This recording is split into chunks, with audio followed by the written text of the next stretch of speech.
Hello everyone. SR कुंज के इस video में आप सबका स्वागत है। ये समांतर श्रेणी के लिए पार्ट थ्री वीडियो है। इसके पहले पार्ट 1 और पार्ट 2 एसआर कुंज के यूट्यूब चैनल पे अपलोड किया जा चुका है। अगर आपने उसे अभी तक नहीं देखा तो देख लें ताकि आपको ये सीरीज समझ में आए।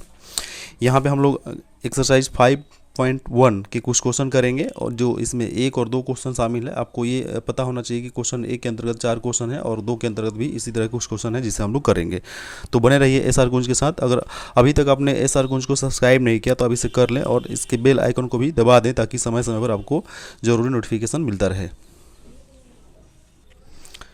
यहाँ पे क्वेश्चन 1 का 1 हम लोग करने वाले हैं। तो ये क्वेश्चन 1 नंबर ये कह रहा है कि निम्नलिखित स्थितियों में से किन स्थितियों में संबंध संख्याओं की सूची एपी है और क्यों, ये बताना है। तो क्वेश्चन 1 आप देखेंगे तो इसमें ये कह रहा है कि प्रत्येक किलोमीटर के बाद टैक्सी का किराया, जबकि प्रथम किलोमीटर के लिए किराया 15 रुपया है और प्रत्येक अतिरिक्त किलोमीटर के लिए किराया जो है 8 रुपया बढ़ जाता है।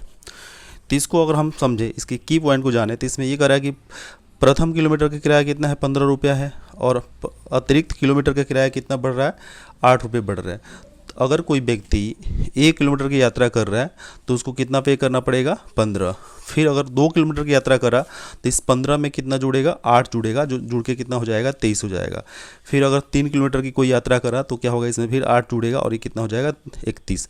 और फिर इसमें अगर कोई 4 किलोमीटर की यात्रा करा तो उसमें ये 8 रुपये और जुड़ेगा और उसको कितना पे करना होगा, 39। तो यहाँ आपने ये समझा कि ये जो संख्याओं की जो श्रृंखला बनेगी इससे वो क्या होगी, 15, 23, 31, 39। अब यही बताना है आपको कि क्या ये श्रृंखला जो है, क्या ये संख्याओं की जो सूची बन रही है, क्या ये एपी में है, ये आपको बताना है। तो एपी में कोई श्रृंखला कब होगी, कोई संख्याओं की सूची एपी में कब कही जाती है, जब उसका सार अंतर क्या हो, नियत हो। अर्थात अगर इसको हम ए मान लें और A1 मान लें और इसको A2 मान लें और ये 31 को हम लोग A3 मान लें और इसको A4 मान लें, तो यहाँ पे हमको करना ये होगा कि सार अंतर के लिए आपको क्या करना होगा, आपको A2 से A1 घटाना होगा। तो A2 से A1 घटाइएगा तो A2 आप देखिए क्या है, A2 है 23 है और आपको इसमें से कितना घटाना है, A1 यानी कि 15। जब आप माइनस करेंगे तो कितना आएगा, 8 आएगा। इसी तरह आपको क्या करना है, A3 से क्या घटाना है, A2 घटाना है, जो यहाँ आपको दिख रहा है, माइनस करने पे कितना आएगा, 8 आएगा। फिर आपको A4 से क्या करना है, A3 घटाना है और फिर ये अंतर कितना आएगा, आप देखिए यहाँ पे 8 आ रहा है। तो आपने यहाँ पे देखा कि जब हम सार अंतर ज्ञात करने का प्रयास कर रहे हैं, 2 क्रमागत पदों के बीच का अंतर ज्ञात करने का प्रयास कर रहे हैं, तो यहाँ पे प्रत्येक स्थिति में अंतर क्या आ रहा है, नियत आ रहा है। तो अगर अंतर नियत आए तो हम ये कह सकते हैं कि ये संबंध संख्याओं की जो सूची है इससे क्या बनेगी, कोई एपी बनेगी। तो यहाँ पे ये सिद्ध हो गया, चूंकि सार अंतर नियत है तो हम कह सकते हैं कि यह क्या है, यह सूची जो है क्या है, एपी है, एक समांतर श्रेणी के लिए सूची होगी। अब यहाँ पे 2 नंबर क्वेश्चन देखिए। इसमें ये कह रहा है कि किसी बेलन में उपस्थित हवा की मात्रा, जबकि वायु निकालने वाला पंप प्रत्येक बार बेलन की हवा का 1/4 भाग बाहर निकाल देता है। मतलब ये हुआ कि अगर बेलन में हवा की मात्रा कुछ है तो हवा निकालने वाली जो पंप है वो क्या कर रही है, हर बार उसका जो उसमें हवा बचा हुआ है उसका 1/4 भाग बाहर निकाल दे रही है।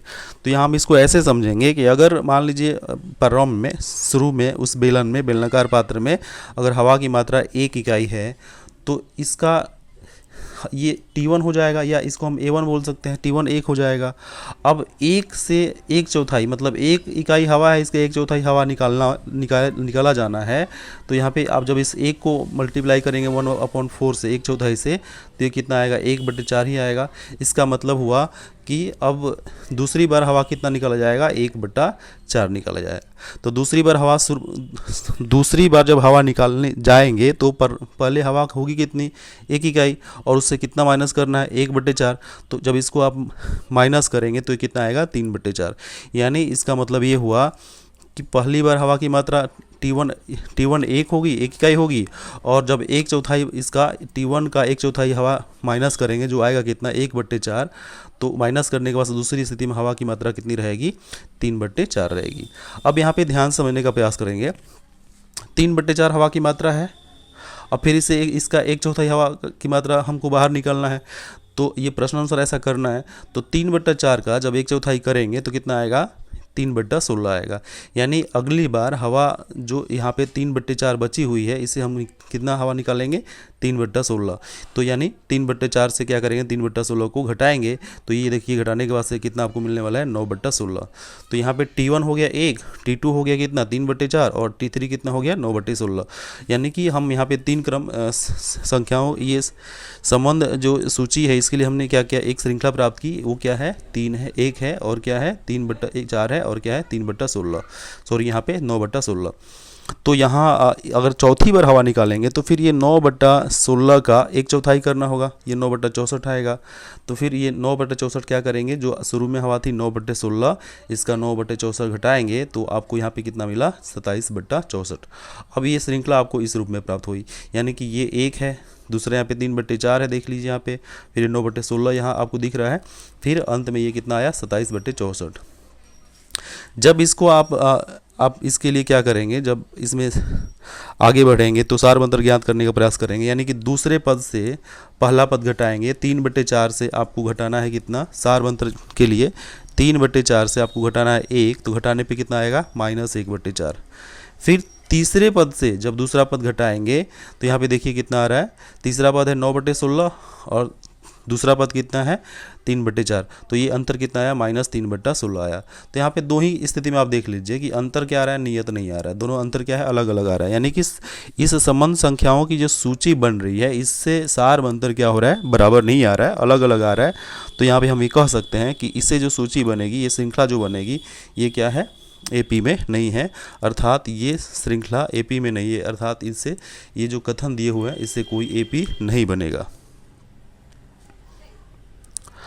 अब तीसरा क्वेश्चन देखिए, यहाँ पे ये कह रहा है कि प्रत्येक मीटर की खुदाई के बाद एक कुआं खोदने में आई लागत, जबकि प्रथम मीटर खुदाई की लागत 150 है, 150 रुपये है, और बाद के प्रत्येक खुदाई के लिए 50 रुपये की बढ़ोतरी की जाती है, यानी कि अतिरिक्त 50 रुपया हर बार लगेगा और 1 मीटर ज़्यादा खुदाई कर रहे हैं।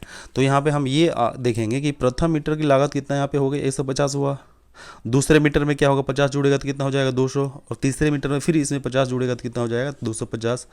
इसी तरह चौथे मीटर में क्या होगा, 50 जोड़ने के बाद से ये कितना हो जाएगा, 300। तो ये संबंध संख्याओं की जो सूची यहाँ पर आपको दिख रही है, ये श्रृंखला जो दिख रही है, मतलब इनसे जो श्रृंखला बन रही है, संख्याओं का जो अनुक्रम बन रहा है, ये क्या है, ये है, आपको ये दिख रहा है। फिर आपको चेक करना है कि क्या ये समांतर श्रेणी में है, तो फिर वही कंडीशन करना होगा आपको। इसमें क्या करना होगा, दूसरे पद से पहला पद घटाना होगा, दूसरा पद यानी कि A2 से ये क्या है, 150 का है, A1 है, तो जब A2 से A1 घटाएंगे, आप मान लीजिए कि D1 प्राप्त होगा, पहला सार अंतर प्राप्त होगा, तो ये क्या होगा, 200 से घटाएंगे 150 तो कितना आएगा, 50। इसी क्रम में तीसरा पद, ये जो 250 दिख रहा है, तीसरा पद 250 से आपको घटाना है कितना, दूसरा पद 200 जो यहाँ आपको दिख रहा है, तो ये कितना आएगा, ये भी आएगा 50। फिर चौथे पद यानी कि 300 से घटाना है दूसरा पद कितना, 250, तो ये भी कितना आएगा, आपको 50 ही आ रहा है। तो यहाँ आपको ये दिखा कि ये सार अंतर क्या है, नियत है, सार अंतर स्थिर है, तो हम ये कह सकते हैं कि इससे जो सूची बन रही है वो क्या है, समांतर श्रेणी में है, AP में है। आई होप आपको ये समझ में आया होगा। अब इसी क्रम का ये अंतिम क्वेश्चन है, एक का चौथा क्वेश्चन है, आप यहाँ पे देखिए, खाते में प्रत्येक वर्ष मिश्र धन जबकि 10,000 रुपये की राशि 8% वार्षिक की दर से चक्रवृद्धि ब्याज पर जमा की जाती है। अब ये जो समस्या है, इसके आधार पे आपको ये तय करना है कि क्या इसे कोई AP बनेगी, क्या समांतर श्रेणी बनेगी, संख्याओं की सूची से जो प्राप्त होगी क्या उससे कोई AP बनेगी, तो ये हमें तय करना है। तो यहाँ पे देखिए, अगर पहले वर्ष के लिए राशि की बात करिए तो कितनी होगी, 10,000। अब दूसरे वर्ष में क्या है, उसमें आपको ब्याज देना है, ब्याज चुकाना है कितना, 8% की दर से। तो हम ये जानते हैं कि ब्याज जो होता है मूलधन गुणे समय गुणे दर होता है, बटा कितना होता है, 100 होता है। अब ये मूलधन समय दर, अच्छा, या मूलधन दर और समय, ये किसी भी क्रम में हो सकता है। तो जब यहाँ पे आप मूलधन लेंगे 10,000 और दर कितना है 8% और समय कितना है पहले वर्ष के अंत में, तो 1 होगा। जब इसको आप हल करेंगे तो 2 0 से 2 0 कटेगा, तो यहाँ पे क्या आएगा, 8 बचेगा, और यहाँ पे क्या बचेगा, 100। तो 8 में 100 का गुणा होगा तो कितना आएगा, 800।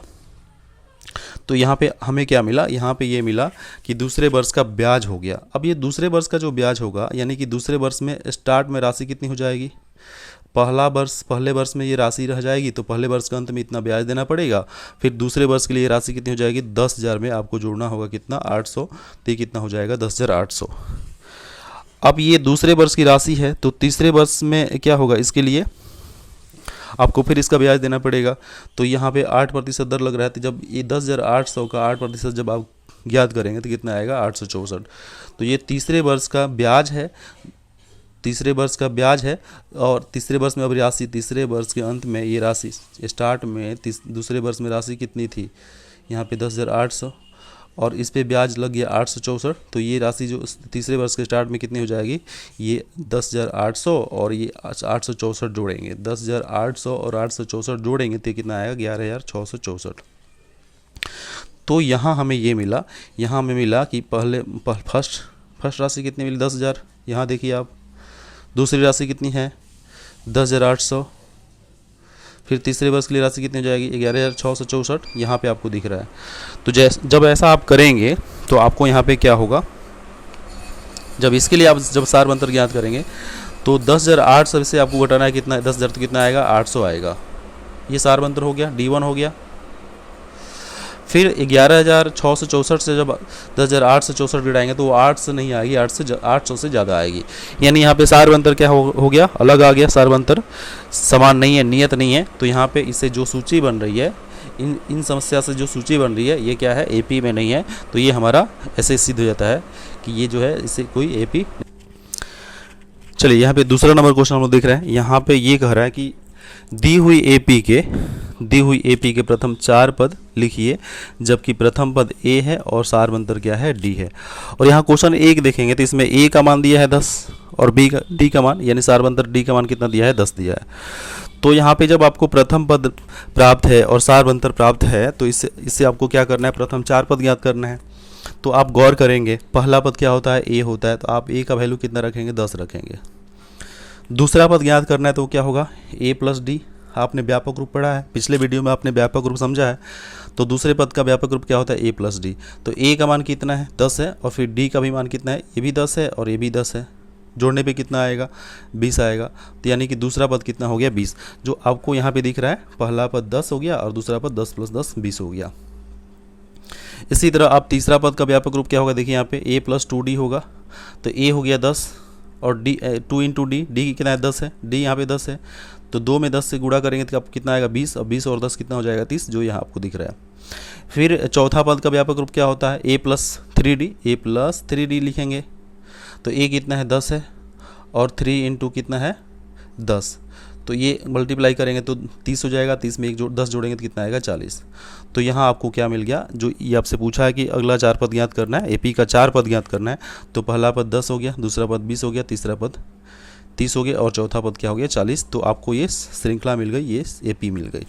आई होप आपको ये क्वेश्चन समझ में आया होगा। तो यहाँ आप दूसरा क्वेश्चन देख लेते हैं। ये कह रहा है कि प्रथम पद A जो है -2 है और D जो है 0 है। तो फिर इसमें वही कंडीशन है, AP के प्रथम 4 पद ज्ञात करने हैं। तो पहला पद का व्यापक रूप क्या होता है, A होता है। तो यहाँ पे A क्या रह जाएगा, -2। दूसरा पद का व्यापक रूप क्या होता है, A + D। आप देखिए यहाँ पे A कितना है, यहाँ पे -2 है और D कितना है, 0। तो -2 में 0 का एडिशन होगा, जोड़ेंगे तो कितना आएगा, -2 ही आएगा। तो यहाँ आपको दिख रहा है कि ये क्या है, दूसरा पद क्या, -2 आया। उसी तरह आपको क्या करना है, तीसरा पद ज्ञात करना है जो -2 ही आएगा, चौथा पद ज्ञात करना है जो क्या आएगा, -2 ही आएगा। तो इस प्रकार आपको ये श्रृंखला मिल गई और यही श्रृंखला जो है AP के प्रथम 4 पद के रूप में आपका आंसर हो जाएगा। आई होप आपको ये क्वेश्चन समझ में आ रहा होगा। अब देखते हैं यहाँ पे अगला क्वेश्चन क्या कर रहा है, तीसरा, ये 2 का तीसरा क्वेश्चन है। इसमें ये कहा कि A जो है 4 है और D क्या है, -3 है। फिर इसके भी 4 पद ज्ञात करने हैं। तो आप देखिए, पहला पद तो A हो गया और A कितना है, 4 है। दूसरा पद क्या होगा, A + D होगा। तो A कितना है, 4 है और D कितना है, -3 है। यानी आपको 4 से क्या करना है, -3 घटाना है तो 1 आएगा। तो ये पहला पद A यहाँ पे आपको दिख रहा है 4, दूसरा पद कितना आया, ये 4 से घट जाएगा 3 कितना आएगा, 1 आएगा। यहाँ आपको समझ में आया। इसी तरह आपको क्या करना है, तीसरा पद ज्ञात करना है। तीसरा पद का व्यापक रूप क्या होगा, A3 का व्यापक रूप क्या होगा, A + 2D। ये आपको याद होना चाहिए। तो A कितना है, आपको देखिए 4 है और 2 × D कितना हो जाएगा, -3 हो जाएगा। अब यहाँ पे 4 हो गया, 3 में 2 का गुणा हो जाएगा तो -6 हो जाएगा। अब 4 से घटाएंगे 6 तो कितना आएगा, -2 आएगा, जो यहाँ आपको दिख रहा है। इसी तरह चौथा पद ज्ञात करेंगे तो क्या आएगा, -5 आएगा। तो यहाँ पे आपको AP के प्रथम 4 पद दिख रहे हैं। यहाँ पे देखिएगा चौथा क्वेश्चन क्या कर रहा है, A है -1 और D कितना है 1/2, तो प्रथम पद -1 हो जाएगा चूँकि A का वैल्यू है, और दूसरा पद क्या होगा A+D। तो A+D यहाँ पे देखिए A कितना है, इसके लिए हम लोग ज्ञात कर रहे हैं, तो A है -1 और D कितना है 1/2। फिर इसको हल करेंगे तो -2 + 1 बट्टा में कितना 2। अब ये क्या हो जाएगा, -1/2 हो जाएगा, जो आपको यहाँ पे दिख रहा है। फिर आपको ये आसानी से हल करना है, ये कोई बहुत टफ क्वेश्चन नहीं है, आप इसको हल करें तो यहाँ पे देखिए आपको कैसे ये प्राप्त हो रहा है। तीसरा पद 0 हो जाएगा, चौथा पद क्या होगा 1/2 होगा। तो यहाँ पे आपको AP के प्रथम 4 पद आपको दिख रहे हैं। और फिर इस 2 का अंतिम क्वेश्चन है, जो संभवतः इस वीडियो का भी अंतिम क्वेश्चन होगा। तो यहाँ पे आप देखिए ये क्या कह रहा है कि पहला पद जो है A वो क्या है, -1.25 है, और दूसरा यहाँ पे सार मंत्र जो दिया हुआ है वो क्या है, -0.25 है।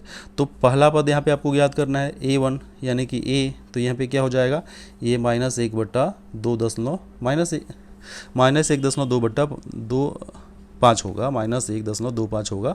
फिर दूसरा पद यानी कि दूसरा पद होगा A2, और ये क्या है A+D होता है। तो A क्या है आपके पास, A जो है आपके पास है कितना, -1.25, और D कितना है, ये भी माइनस में है, -0.25। तो याद रखिए आपको माइनस करना, ये घटाना है। तो 0.25 से यहाँ पे क्या करना है, देखिए आप दूसरा पद हम लोग याद करने का प्रयास कर रहे हैं। तो दूसरा पद जो है आप यहाँ पे कैसे प्राप्त करेंगे, तो आपको ये जब घटाएंगे तो यहाँ पे आप देखिए, यहाँ पे